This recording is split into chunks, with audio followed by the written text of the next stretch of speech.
Hi అండి, నమస్తే. Welcome back to our channel Gunupudi vlogs.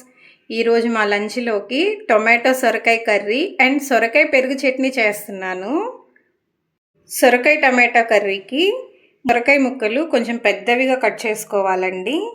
టొమాటోలు 2 నుంచి 3 టమాటోలు, ఎన్ని టమాటాలు తీసుకుంటే ఉల్లిపాయలు కూడా అన్నీ తీసుకోవాలి.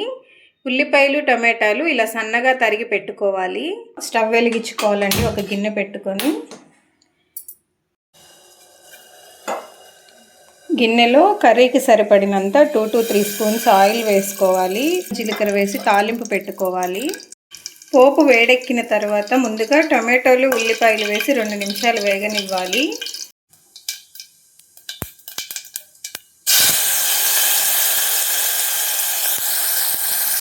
టమాటోలు ఉల్లిపాయలు వేసిన తర్వాత రాళ్ళుప్పు పసుపు వేసి ఒక 5 నిమిషాలు వేగనివ్వాలి.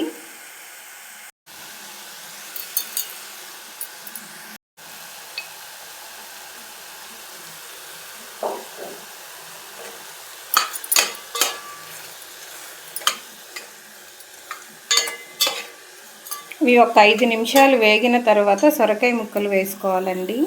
ఉల్లిపాయలు మగ్గిపోయాయండి. ఇప్పుడు సొరకాయ ముక్కలు యాడ్ చేద్దాము. కొంచెం ఈ విధంగా వేగితే చాలు. ఇప్పుడు సొరకాయ ముక్కలు యాడ్ చేద్దాము.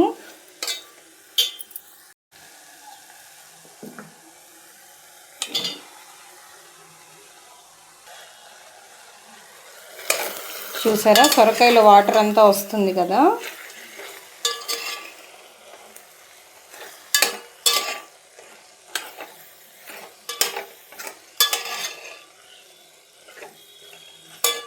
మళ్ళీ మూత పెట్టి ఒక 10 మినిట్స్ సొరకాయ ముక్కలు ఉడికే వరకు వెయిట్ చేద్దాము. సొరకాయ అంతా బాగా ఉడికిపోయిందండి. కర్రీ కూడా వాటర్ ఏం లేకుండా ఇలా దగ్గరకు వచ్చింది కదా. ఇప్పుడు కర్రీకి సరిపడినంత కారం యాడ్ చేసుకోవాలి. ఉట్టి కారం యాడ్ చేయకూడదండి. మనం కూరల్లో వేసే వెల్లుల్లి కారం ఉంటుంది కదా, ఆ కారం అయితే టేస్ట్ బాగుంటుంది. కారం మన టేస్ట్కి తగినంత యాడ్ చేసుకోవాలండి.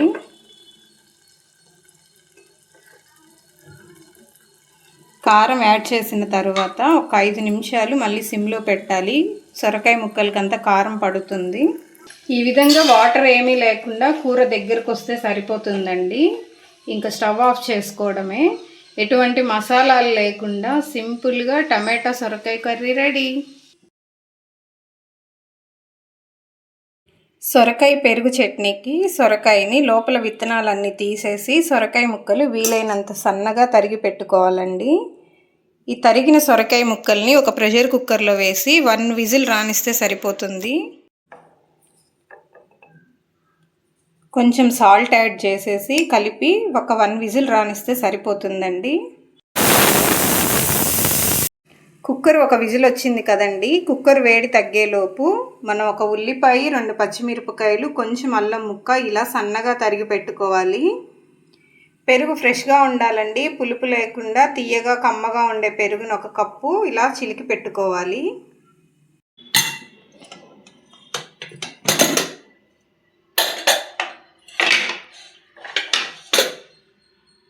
సొరకాయ ముక్కలు ఉడికిపోయాయి కదండి. వాటర్ అంతా స్ట్రెయిన్ చేసుకుందాము.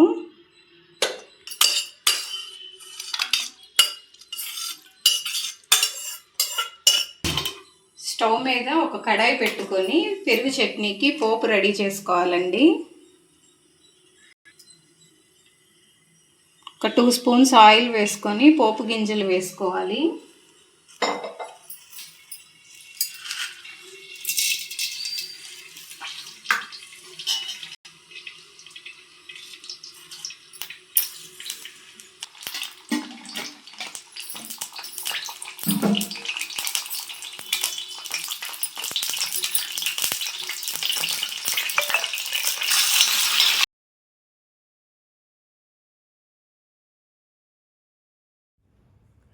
పోపు బాగా వేగిన తర్వాత ముందుగా కట్ చేసుకున్న అల్లం పచ్చిమిర్చి ముక్కలు వేయాలండి. ఆనియన్స్ వేయకూడదు. అల్లం పచ్చిమిర్చి వేగిన తర్వాత మనం ముందుగా ఉడకబెట్టి స్ట్రెయిన్ చేసుకున్న సొరకాయ ముక్కలు యాడ్ చేసుకోవాలి. సొరకాయ ముక్కల్లో ఉండే తడి ఎగిరిపోయిన తర్వాత స్టవ్ ఆఫ్ చేసుకోవడమేనండి. ఈ సొరకాయ ముక్కలు తాలింపు అంతా ఒక బౌల్లోకి తీసుకోవాలండి.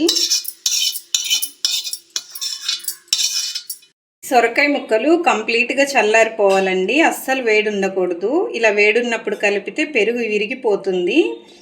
బాగా కూల్గా అయిపోయిన తర్వాత మనం ముందుగా తరిగి పెట్టుకున్న ఉల్లిపాయ ముక్కలు, పెరుగు,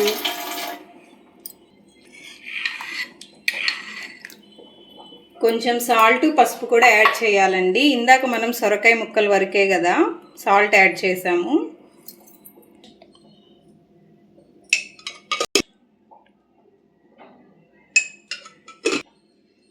వీటన్నింటినీ మంచిగా మిక్స్ చేసుకొని కొత్తిమీర ఉంటే కొత్తిమీర యాడ్ చేసుకోవచ్చండి. నా దగ్గర కొత్తిమీర లేదు, అందుకని యాడ్ చేయట్లేదు. నోటికి కమ్మగా, కడుపులో చల్లగా ఉండే సొరకాయ పెరుగు చట్నీ రెడీ.